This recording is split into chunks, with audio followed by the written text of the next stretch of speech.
Tiniyak ng Land Transportation Franchising and Regulatory Board na walang malulusaw na ruta pagtapos ng deadline ng consolidation para sa PUV Modernization Program. Ito'y kahit may mga ruta ng jeep na miyembro ng piston. Halimbawa, ang nanindigang hindi sila magpapatala sa nabanggit na programa. Halimbawa rito ay ang halos 100 miyembro ng TPP Joda na may biyaheng Pasig hanggang Taguig na wala umano ni isang nagpalista para sa consolidation. Paliwanag ni LTFRB Chair Chofilo Guadis III, hamta na ang kanilang tinatawag na rescue routes sa mga katulad na senaryo. Kung malulusaw, tila wala po. Dahil by now may listahan ho kami kung ano yung mga ruta at kung sino yung mga tumatakbo. Sino yung mga rutang walang nag-consolidate.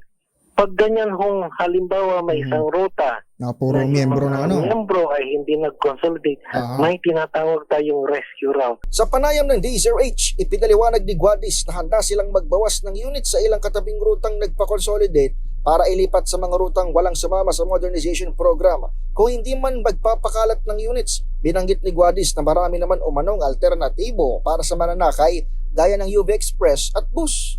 Pag wala hong jeep, may bus, may UV, na may mga bumabiyahe po riyan. Kaya sinisigurado naman po namin na talagang hindi po mawawalan. Simula Mayo 1, ituturing ng kolorum ang mga hindi consolidated na PUV. Ayon kay Guadis, higit 70% na ang nagpapakonsolidate sa mga pampublikong jeepney, pero halos 19% umano ng nasa listahan ay dati naman nang tumigil sa pagbiyahe nitong panahon ng pandemya. Para sa MBC TV Network News, ito si Edniel Parrosa. Sama-sama tayo, Pilipino.